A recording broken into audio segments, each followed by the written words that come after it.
Some international students in US survive just on $600 a month while some burn over $2,000 a month.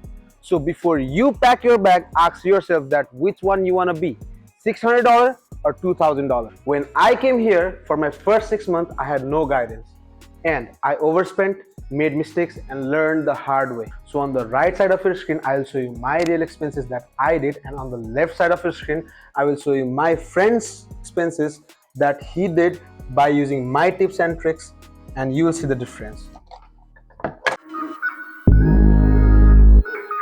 When me and my parents were discussing the budget when I got my visa accepted, we only planned for three big, those were tuition, housing, and food. But no one told me the hidden cost, those were utilities, phone bills, insurance, health insurance, books and supplies, and so on.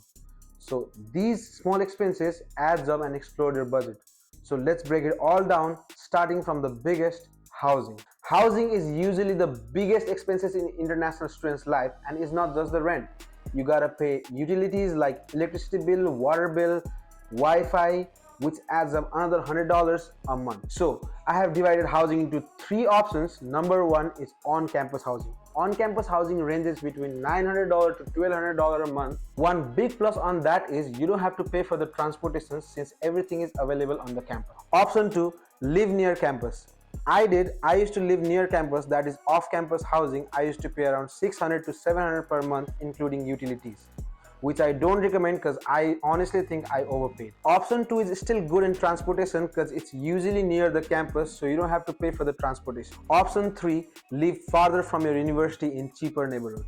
That's what I recommended to my friend, and he did with a shared roommate, and he paid around like 300 per month with utilities. That made his budget huge difference from mine. Now let's ask my friend how much did he pay for his rent. Hello, I am Griffin. I came to Southeast Missouri State University in Missouri. I used to live farther away from the university, as you taught me. In that time, I used to pay around $300 per month. I was staying with one of my friend from Nepal, and including all the utilities and other expenses, the monthly expenses was around $350. Mm-hmm. Yeah, as you can see, he paid around $300 for his rent and $50 for his utilities, which brings his total to $350 per month. So, after housing, food is where the international students spend the most, and this can decide whether you go under budget or over budget. If you cook at home, it can cost you like $200 to $300 per month because the groceries here are cheap.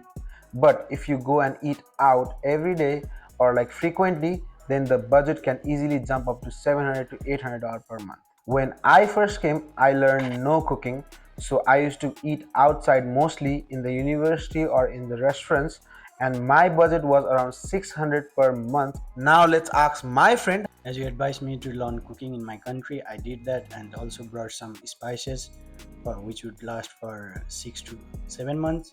And also, me and my friend we used to go grocery every 15 days, where we used to spend like $100 for each.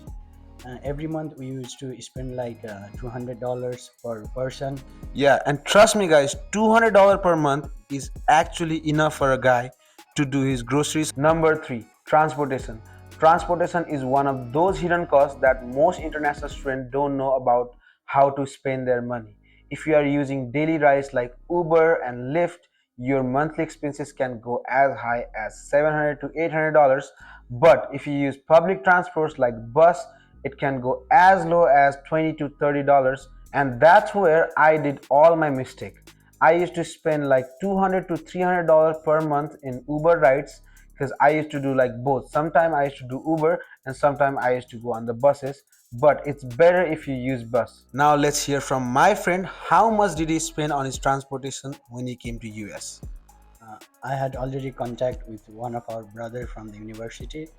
He picked me up from the airport and charged me like $70 per person. We were three friends, and when I reached to the apartment, after that I was doing Uber to get to my classes.